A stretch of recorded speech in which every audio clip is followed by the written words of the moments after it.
This fan recording by Jeff Clark was made with the kind permission of author David Nickle. Please see the accompanying description for a website link to the story collection from which it comes, Monstrous Affections. Fly in Your Eye by David Nickle. It drifts through your vision, a detached retina on patrol. You blink, you rub your temples, you think about seeing the eye doctor real soon. But you look again and you realize, no, you were wrong. There's nothing remotely retinal about this thing. 6 stickly legs, disco ball eyes, a big hairy ass, brown-tinted wings stretched akimbo. Just looking through 'em makes you want to scratch. Crawled inside through your tear duct while you slept.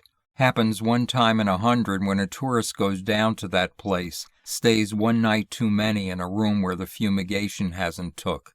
The locals have a name for those flies. Translates either to sneaky devil bat or mean little eye mite, depending on which edition of the Fodors you got.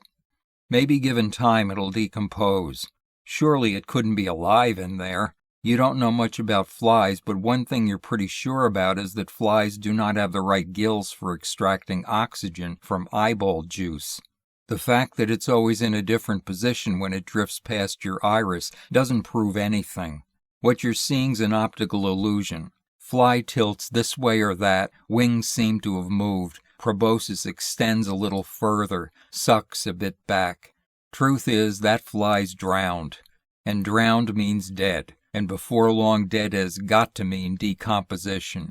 It's only a matter of time. You decide to wait it out. Don't much feel like leaving the house, so you order in some groceries. The phone's getting awfully jangly, and you pull it out of the wall. And who needs cable television when you got yourself a fly to watch? So garbage day comes around and you take the TV and the telephone and your hi-fi stereo set while you're at it and lay them all out neat as you please on the curb. They're gone before the truck arrives, but you don't see who took them. You start to wonder how big that fly in there really is. Some days it fills your whole vision. Everywhere you look, there's the fly, looking right back. Other times it's a teeny little speck. If you weren't looking, you wouldn't even notice it was there. Mail comes every morning, mostly bills, but you stopped reading it after the fly switched eyes. You woke up that morning, and it took you the longest time to figure out what was so unusual. First you thought, maybe someone rearranged the furniture, but as you looked, that didn't seem to be the case. Then you were thinking, if not that, then maybe somebody painted the walls. But no, they were the same dirty beige as they were when you moved in here. And finally it hit you. It was the fly.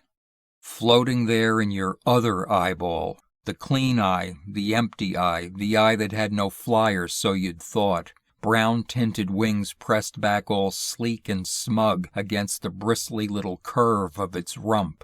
Fly moved, and that's all it took. Overnight, it changed everything. So you closed your eyes and thought to yourself, the mail can wait.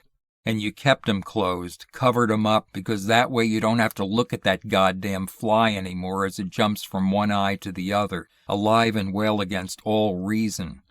A while goes by. You don't have many friends, but the few you do have come calling, wondering if you're okay. You pretend you aren't home, and it seems to work. They leave. Why don't you go to a doctor? Somehow you just can't get your head around the idea that this fly's a simple medical condition. Maybe the Fodors had it right, the first edition, not the new one, and this fly's a sneaky devil bat come straight up from hell to steal your soul. What's a doctor going to do for that? You're just about ready to go to a priest this morning when you figure it out. You jump out of bed laughing, pull the bandage off your eyes. The fly's gone. You can tell it without even looking. It was only a matter of time.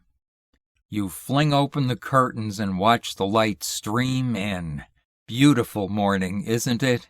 Middle of summer, sunshiny day, birds flying through the trees. It's a shame you can't hear their singing over the buzzing in your ear.